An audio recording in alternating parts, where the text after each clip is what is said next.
समीचीन विकल्पों का सम्यक समाधान। सुनिए परम पूज्य श्रमण श्री सुप्रभ सागर जी महाराज के मुखारबिंद से YouTube चैनल सुप्रभ उवाच पर शुभाशीष परम पूज्य श्रमणाचार्य 108 श्री विशुद्ध सागर जी महाराज। सानिध्य श्रमण सुप्रभ सागर जी महाराज, श्रमण प्रणत सागर। ओम नमः सिद्धेभ्य। नमो नमः सत्हितंकराय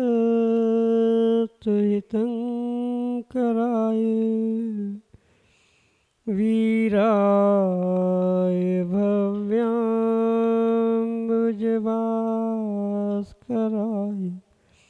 अनंतलोकाय सुरार्चिताय देवादिदेवाय नमो जिनाय देवादिदेवाय नमो जिनाय। पंच परमेष्टि भगवान की, परम पूज्य गणाचार्य श्री विराग सागर जी महाराज की, परम पूज्य पट्टाचार्य श्री विशुद्ध सागर जी महाराज की, परम पूज्य मुनि श्री प्रसम सागर जी महाराज की, परम पूज्य मुनि श्री सुप्रभ सागर जी महाराज की।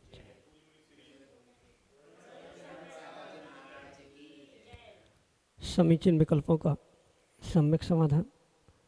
सम्यक ज्ञान की वह अलौकिक विधा जो हमारे जीवन को सम्यक ज्ञान रूपी ज्योति से ज्योतित करके हमारे अंतरंग के अज्ञान रूप अंधकार को दूर कराने वाली है। क्योंकि जहाँ अज्ञान है वहाँ दुख है, और उस अज्ञान की निवृत्ति का एकमात्र उपाय समीचीन विकल्पों का सम्यक समाधान, जो कि हम सभी परम पूज्य आचार्य भगवंत गुरुवर विशुद्ध सागर जी महाराज के मंगल सभा शिष्य उन्हीं के सुयोग से परम पूज्य मुनि श्री सुप्रभ सागर जी महाराज द्वारा प्रतिदिन प्राप्त करते हैं। वैसे आप आत्मकल्याण की अनूठी विधा से आप भी जुड़ने का प्रयास करें और अपना समीचीन विकल्प भेजते हुए परम पूज्य मुनि से उसका आगम के परिप्रेक्ष्य में सम्यक समाधान प्राप्त करें। प्रारंभ करते हैं आज का सम्यक समाधान। और आज के पहले विकल्प के लिए ललितपुर उत्तर प्रदेश से अक्षत मोदी महाराज के चरणों में बारंबार नमोस्तु निवेदित करते हुए अपना समीचीन प्रश्न रख रहे हैं कि महाराज जी, आजकल एक थर्ड आई कला बहुत चल रही है, जिसके माध्यम से कुछ लोग स्वयं की आंखों पर पट्टी बांधकर आसपास में उपस्थित व्यंतर देवों से बात कर लेते हैं। तो प्रश्न यह है कि क्या यह कला मुनिराज को भी आती है और वो भी आँखों को बंद करके व्यंतर आदि से बात कर सकते हैं, या इस कला का उपयोग मात्र गृहस्थ ही कर सकते हैं, मुनिराजों को इस कला के उपयोग करने की अनुमति नहीं है क्या? हमारे समीचीन विकल्प का सम्यक समाधान करने की अनुकंपा करें। नमोस्तु महाराज जी, नमोस्तु। ओम नमः सिद्धम। परम पूज्य आचार्य भगवान गुरुवर विशुद्ध सागर जी महाराज की, परम पूज्य श्रमण मुनि प्रशम सागर जी महाराज की।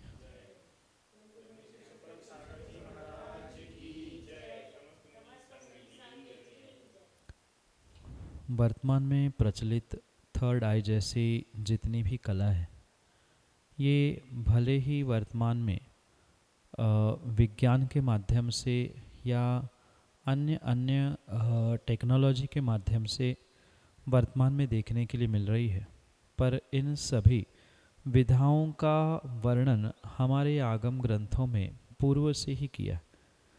अंतर इतना है कि इन विधाओं को एक नया तरीका, नया प्रस्तुतिकरण देते हुए नए नामों से उसे प्रचलित करने का पुरुषार्थ वर्तमान में किया जा रहा है। चाहे प्रत्येक वस्तु का ओरा हो या उससे रिलेटेड रेकी हो, उसके साथ साथ टेलीपैथी हो आदि, ये जो कुछ भी विधाएं कही जा रही है, उसका जितना भी प्रचार प्रसार हो रहा है, ये सभी विद्याएं कहीं न कहीं हमारे आगम ग्रंथों से ही प्रारंभ होती है। पहले तो हमें ये श्रद्धान करने की आवश्यकता है। और इसी विषय में जो आंख बंद करते हुए किसी देवों से चर्चा करना हो, या आंख बंद करते हुए लिखा हुआ पढ़ना हो, या और भी ये जो कुछ भी वर्तमान में दिख रहा है, कुछ समय पहले उसे सिक्स सेंस के नाम से जाना जाता था, आज उसे थर्ड आई कहा जा रहा है। कुछ नया सुधार करते हुए नए नाम और नए प्रकार से मात्र प्रस्तुतिकरण बदला है। ये कोई नई कला, नई विद्या, नई व्यवस्था नहीं है। इन विद्याओं का बहुत अच्छे से वर्णन हमारे आगम ग्रंथों में लिखा हुआ है। जो द्वादशांग में से 10वां पूर्व है, वह 10वां पूर्व विद्यानुवाद पूर्व के नाम से ही जाना जाता है, और इन विद्यानुवाद पूर्व के माध्यम से ये सभी विद्याओं का वर्णन वहाँ आचार्य भगवंतों ने किया है, जो कि तीर्थंकर भगवान के दिव्य ध्वनि से उन्हें प्राप्त हुआ है। मात्र थर्ड आई के माध्यम से किसी व्यंतर आदि से ही बात करना नहीं, अपितु अन्य भी प्रकार से बहुत सारी ऐसी कला या विद्याओं का वर्णन है जिसे सुनकर वर्तमान की टेक्नोलॉजी, वर्तमान का विज्ञान भी अचंभित होने की बिल्कुल संभावना है। तो पहले तो ये स्पष्ट समझे, ये किसी श्रावक विशेष या किसी व्यक्ति विशेष के लिए नहीं है। जो उसके लिए प्रयास करेगा उसके लिए वह प्राप्त होने की संभावना है। इसके लिए बहुत सारे मंत्र भी कहे हैं, बहुत सारी विधाएं भी कही गई है, और जिन्होंने इनकी क्लास नहीं ली, ये पढ़ाया भी आजकल जाता है, तो भले ही नहीं पढ़ाया है पर ऐसे भी वर्तमान में विद्वान हैं, श्रावक है, जो बिना ये थर्ड आई कला या इस बात को जाने बिना भी वे देवों से, व्यंतरों से बात करते हुए मिलते हैं। इतना ही नहीं, जैसे कि आप मुनिराजों के विषय में जानना चाहते हैं, तो मुनिराजों को भी ये कला प्राप्त हो सकती है, पर ये पक्का है कि किसी भी प्रकार से मुनिराज इसका जैसे वे श्रावक उपयोग कर रहे हैं, युवा उपयोग कर रहे हैं, वह उपयोग नहीं कर सकते। हाँ, अपनी संयम की रक्षा, संघ की रक्षा के लिए हो, या अन्य किसी प्रकार से धर्म पे आए हुए संकट से धर्म की आयतनों की रक्षा आदि की बात हो, उस समय पर निर्ग्रंथ मुनिराज अपनी ऐसी अनेक विद्याओं का प्रयोग करते हुए कहीं न कहीं धर्म को सुरक्षित करने का या धर्मात्मा की सुरक्षा करने का प्रयास करते हैं। पर किसी भी प्रकार से जैसे श्रावक इन विद्याओं का प्रयोग कर रहा है, उस प्रकार से प्रयोग करते हुए उसका प्रस्तुतिकरण या स्पष्ट कह दे तो उसका बाजारीकरण करना मुनिराज के लिए संभव नहीं है। अनेकानेक विद्या जो आज उद्घाटित भी नहीं हुई है, ऐसी बहुत सारी विद्याएं वर्तमान में हमारे निर्ग्रंथ मुनिराज आचार्य भगवंतों के पास है। पर चूंकि आगम में भी आचार्यों ने यही लिखा है, जो ऐसे विद्याओं का प्रस्तुतिकरण या बाजारीकरण करते हुए कुछ अर्थ अर्जन करता है, कुछ अन्य उद्देश्यों को प्राप्त करता है, अपनी प्रशंसा, अपनी वाहवाह, अपनी व्यक्तिगत प्रभावना आदि कार्यों में अगर संलग्न होता है इन विद्याओं का, कलाओं का प्रयोग करते हुए, तो कहीं न कहीं अंत समय में उनका उन विद्याओं का दुरुपयोग करने के कारण से कुमरण या अमरण आदि होने की संभावना है। चूँकि मुनिराज समाधि मरण के लिए ही निर्ग्रंथ भेष दिगंबर दीक्षा धारण करते हैं, तो उनका उद्देश्य अपनी सुरक्षा तक इन विद्याओं का प्रयोग करना है, धर्म की, धर्मात्माओं की सुरक्षा तक प्रयोग करना है, पर किसी भी प्रकार से दूसरों को उसका प्रस्तुतिकरण करते हुए किसी को अट्रैक्ट करना या अपना कुछ विशेष पंथ चलाना, इसकी आज्ञा आगम में आचार्य भगवंतों ने प्रदान नहीं की है। जैसे वर्तमान में बहुत सारे ऐसे विद्वान और बहुत सारे ऐसे शास्त्री भी है जो दूसरों के मन की बातें जानते हैं, बहुत दूर बैठने पर भी वो क्या प्रश्न लेके आए हैं वे वही खड़े खड़े उनका उत्तर देकर बताते हैं। इन सब का उल्लेख हमारे आगम ग्रंथों में प्राप्त होता है। अंतर इतना है, मुनिराज भले ही इन विषयों को जानते हैं पर इनका प्रयोग दूसरों के लिए, दिखावे के लिए नहीं करते, अपितु धर्म की सुरक्षा, जिन शासन की सुरक्षा आदि के लिए और स्वयं की सुरक्षा, स्वयं के संयम चारित्र की सुरक्षा आदि के लिए वे प्रयोग में ला सकते हैं, अन्य किसी प्रकार से नहीं। यही आपके लिए सम्यक समझ।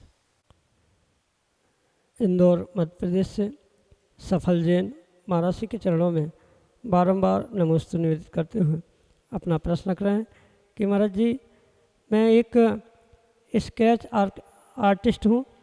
मैं महाराज जी, माता जी का चित्र बनाता हूँ, तो चित्र बनाने में धार्मिक दृष्टि से किन बातों का ध्यान रखना चाहिए? कृपया हमारे समीचीन विकल्प का सम्यक समाधान करते हुए मार्गदर्शन करने की अनुकंपा करें। नमोस्तु महाराज जी, नमोस्तु।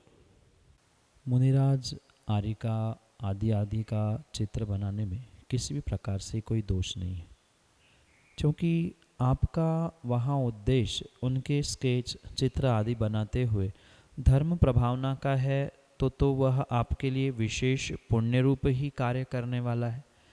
अगर वहाँ कुछ अन्य उद्देश्य से आप स्केच बना रहे हैं, मतलब कहीं आपके अभिनय के भाव है या मात्र चित्र बनाकर उसे बेचकर मैं पैसे कमाऊं, ये उद्देश्य है, तो वहाँ तो आपको दोष लग सकता है, पाप लग सकता है। पर अगर आप एक आपकी कला प्रस्तुत करने के लिए, अपनी भावना, अपनी श्रद्धा समर्पित करने के लिए स्केच बना रहे हैं, चित्र बना रहे हैं, तो वहाँ कोई दोष नहीं हो सकता। और स्वाभाविक सी बात है, चित्र स्केच आदि बनाते समय उसको बनाना, मिटाना ये कार्य भी करने पड़ेंगे, पर सर्वथा आपका उद्देश्य वहाँ पर धर्म की प्रभावना या मुनिराज, आरिका माँ आदि आदि की श्रद्धा समर्पण के निमित्त से होने के कारण से वहाँ इन क्रियाओं में भी आपको पाप नहीं लग सकता। आप श्रावक है। मुनिराजों के लिए, आरिका या महाव्रती आदियों के लिए पुष्ट कर्म, काष्ठ कर्म आदि आदि कर्म का निषेध किया है। मतलब चित्र बनाना, कागज से, मिट्टी से आदि कुछ आकृति बनाना, मिटाना, इसका निषेध मुनिराजों के लिए है, क्योंकि वे महाव्रती होते हैं और उनके महाव्रतों में चित्र बनाना, मिटाना, कुछ आकृतियाँ बनाना, काष्ठ कर्म, पुष्ट कर्म या चित्र कर्म, ताम्र कर्म आदि आदि कर्मों का निषेध मुनिराजों के लिए जरूर है। पर आप चूंकि श्रावक है और श्रावक विवेक पूर्वक इन क्रियाओं को कर सकता है। आप इतना अवश्य ध्यान रखें कि किसी भी प्रकार से आपने बनाए हुए इन चित्रों का, स्केच आदि का आप किसी प्रकार से व्यापार करने का विचार ना करें। ठीक है, कोई उस स्केच को देखकर या आपकी कलाकृति को देखकर प्रसन्न हो रहा है, आपको कुछ गिफ्ट में यूं ही दे रहा है, तो वो तो बात अलग बनती है। पर आप उसका किसी प्रकार से सौदा करके या बार्गेन करते हुए उसे बेचना ये उचित नहीं है। इतनी जैन होने के नाते आपके पास काबिलियत होगी कि आप ऐसे कई सारे चित्र, स्केच बनाकर यूं ही बांट सकते हैं। तो अन्य स्केच, ड्राइंग, चित्र बनाते समय आप वहाँ फिर भी व्यापार या अपनी आजीविका चला सकते हैं। पर इन फोटो आदि बनाते हुए, स्केच आदि बनाते हुए किसी प्रकार से आजीविका का विचार ना रखें, उससे कुछ रिटर्न प्राप्त करने की इच्छा ना रखें। आप उस फोटो, तस्वीर, स्केच आदि बनाए हुए उन कागज़ों का विनय बराबर रखने का प्रयास करें। अन्यथा स्केच बनाया, पैरों में पड़ रहा है या ज़मीन पे रखा जा रहा है, तो वो भी उचित नहीं है। क्योंकि फोटो, तस्वीर मुनिराज, आरिका, भगवान आदि की है, तो उनकी भी मर्यादा, उनकी भी विनय बहुत आवश्यक है। चित्र होने के बावजूद भी उनकी विनय आवश्यक होने से उसकी विनय बनी रहे, उसके माध्यम से कोई धन अर्जन का, आजीविका का विषय या विकल्प ना उत्पन्न हो, ऐसा पुरुषार्थ करते हुए आप अगर श्रद्धा से और विवेक से उन चित्रों को बना रहे हैं, स्केच बना रहे हैं, तो उसमें धार्मिक दृष्टि से कोई भी दोष नहीं है। यही आपके लिए सम्यक समाधान। इंदौर, मध्य प्रदेश से अर्चित जैन महाराज जी के चरणों में बारंबार नमोस्तु करके अपना प्रश्न रख रहे हैं कि महाराज जी, हमारा मन होता है मंदिर जाने का, परंतु पुरुषार्थ नहीं कर पाते, मंदिर पास में होने के बाद भी नहीं जाते, तो कौन से पाप कर्म का उदय होने के कारण ऐसा होता है? हमारे समीचीन विकल्प का सम्यक समाधान करने की अनुकंपा करें। नमोस्तु महाराज जी, नमोस्तु।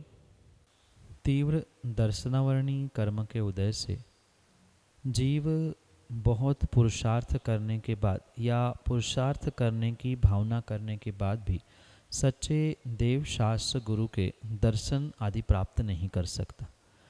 ये एक पहलू होने पर भी दूसरा पहलू भी व्यक्ति को समझने की आवश्यकता है। मात्र कर्मों के निमित्त से ही नहीं, अपितु कहीं न कहीं आप अपने प्रमाद को छुपाने का प्रयास कर रहे हैं। प्रमाद का अर्थ होता है किसी कुशल क्रिया में अनादर या आलस्य करना। कहीं न कहीं पुरुषार्थ करने में, मतलब भगवान के मंदिर जाने, भगवान के मंदिर के दर्शन आदि करने में जो आप पुरुषार्थ कर रहे हैं, भावना भा रहे हैं, उसमें अंतरंग से कहीं ना कहीं कमी है। जिस जोर से या जितनी तीव्रता से आपको पुरुषार्थ करना चाहिए, जितनी तीव्रता से भावना भानी चाहिए, उतनी तीव्रता से आपने आज तक भावना नहीं भाई है, पुरुषार्थ नहीं किया है, जिस कारण से आपको वह प्रभु गुरु के दर्शन मंदिर नज़दीक होने के बाद भी प्राप्त नहीं हो पा रहा है। इसलिए जबकि कर्म का उदय साथ में है, पर कर्म के उदय को भी बदलने की शक्ति व्यक्ति के पुरुषार्थ में हुआ करती है। इसलिए आप ऐसा पुरुषार्थ करें जिस पुरुषार्थ के माध्यम से आप अपनी भावनाओं को सबसे पहले संजोए। क्योंकि नाम के अगर आप जैन लिख रहे हैं तो कम से कम प्रतिदिन जिनेंद्र भगवान के दर्शन करना ये आपका कर्तव्य दायित्व होना ही चाहिए। अन्यथा नाम के आगे मात्र जैन लिखना ये किसी प्रकार से उचित हो नहीं सकता। इसलिए जैन लिखने के लिए आप जो पुरुषार्थहीनता को मात्र कर्मों से संबंधित कर रहे हैं ये किसी प्रकार से उचित नहीं है। कुछ अंशों में कर्म का भी उदय रह सकता है, पर उन कर्मोदय में भी आप अपने पुरुषार्थ से बदलाव कर सकते हैं। आप तीव्र पुरुषार्थ करें, जिनेंद्र भगवान के दर्शन के फल को समझने का प्रयास करें। जैसे आचार्य भगवंतों ने कहा है कि एक बार अगर कोई श्रावक, कोई व्यक्ति, कोई जीव श्रद्धापूर्वक जिनेंद्र भगवान के दर्शन करता है, विधिपूर्वक जिनेंद्र भगवान के दर्शन करता है, तो उसे करोड़ों उपवास का फल एक बार विधि पूर्वक जिनेंद्र भगवान के दर्शन करने का मिलता है।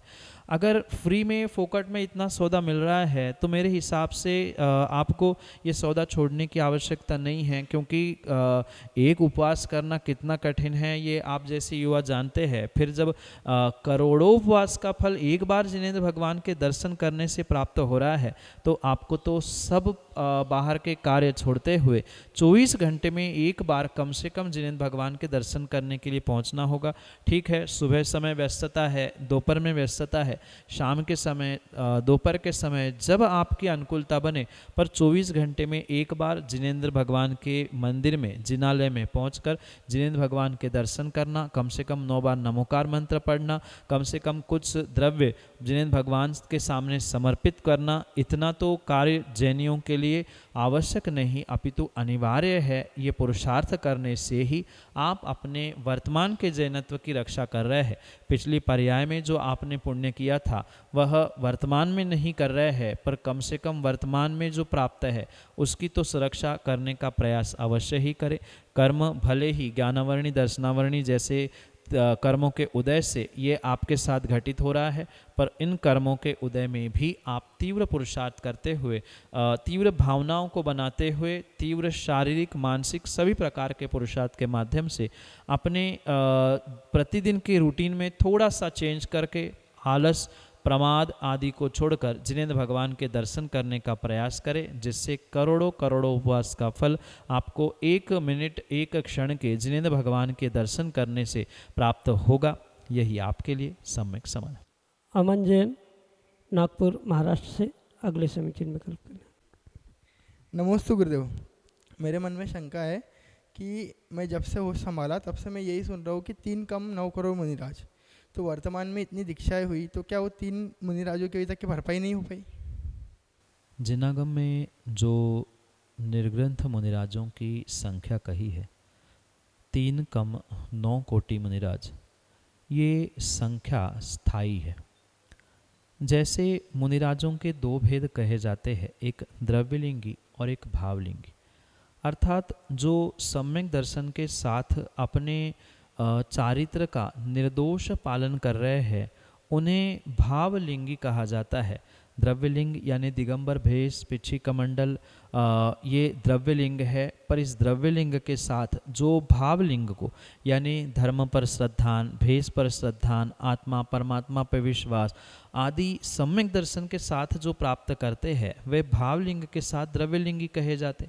और ऐसे ही मुनिराजों की वहाँ संख्या 3 कम 9 करोड़ के रूप में, 9 कोटि के रूप में स्वीकार की जाती है।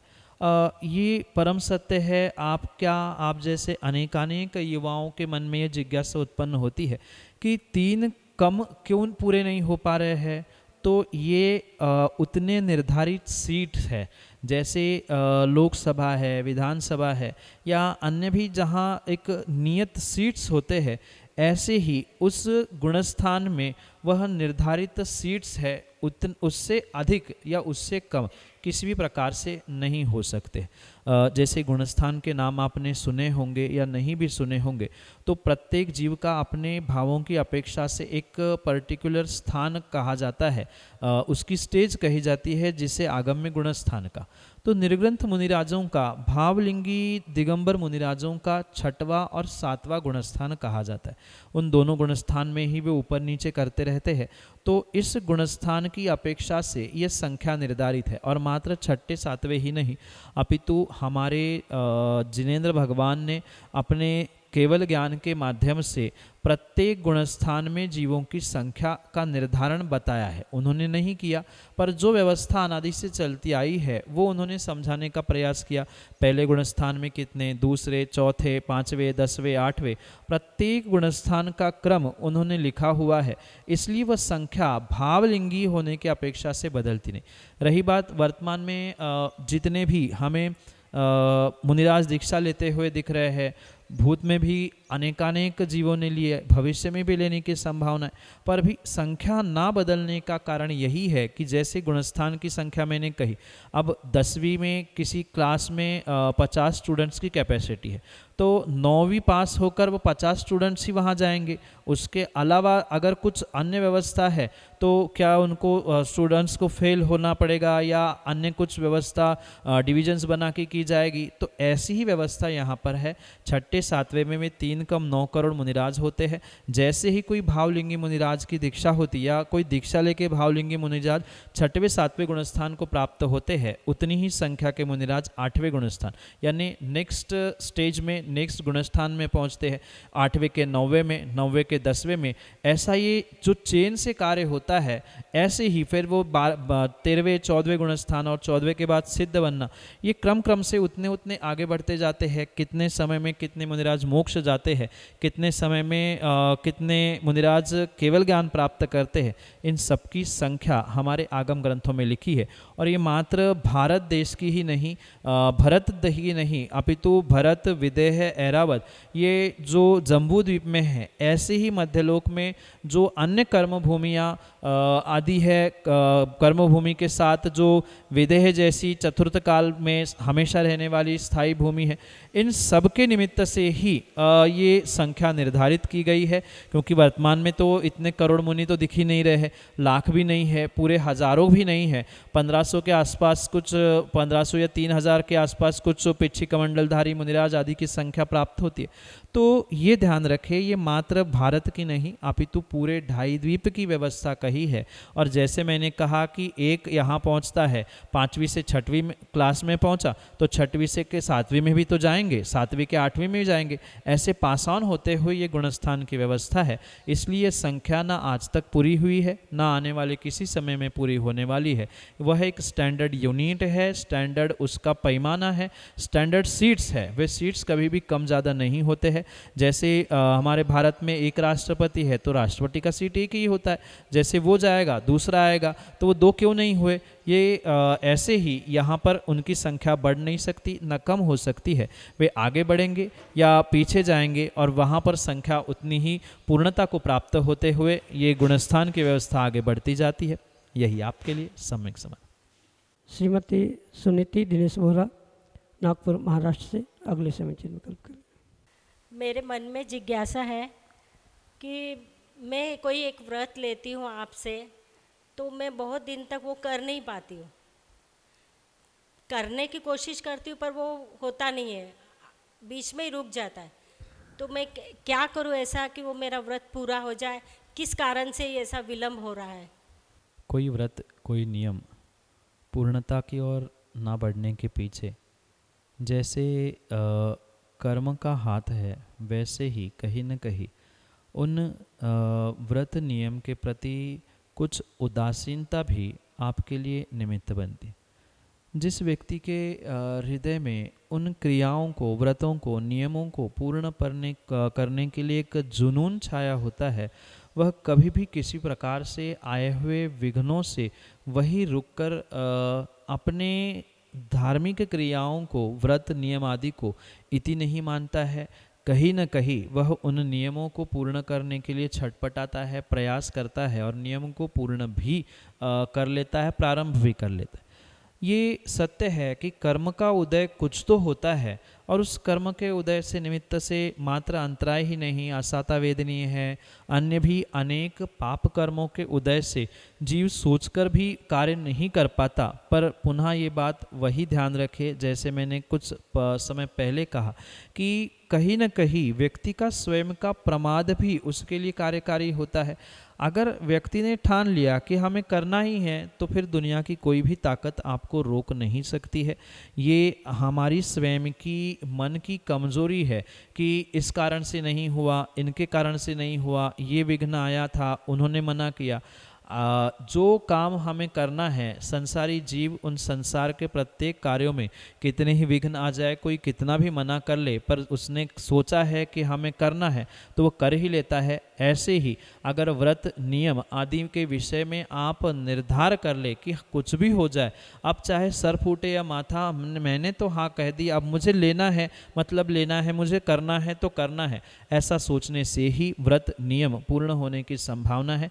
और एक बात इसके साथ विशेष ध्यान रखें कि परीक्षा धर्मात्मा की तभी होती है जब वह कोई नियम व्रत आदि लेता है।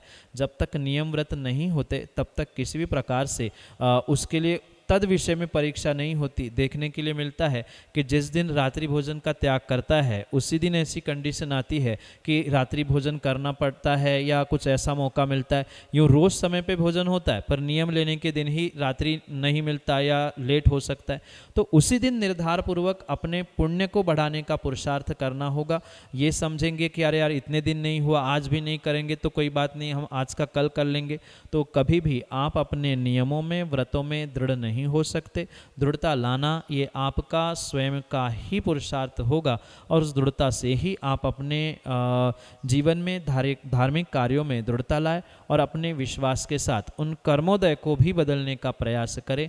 तीव्र इच्छा शक्ति, तीव्र पुरुषार्थ, सही समय सही प्रकार से किया गया पुरुषार्थ पूर्ण रूप से कर्मोदय को भी बदलने की शक्ति रखता है। यही आपके लिए सम्यक समाधान।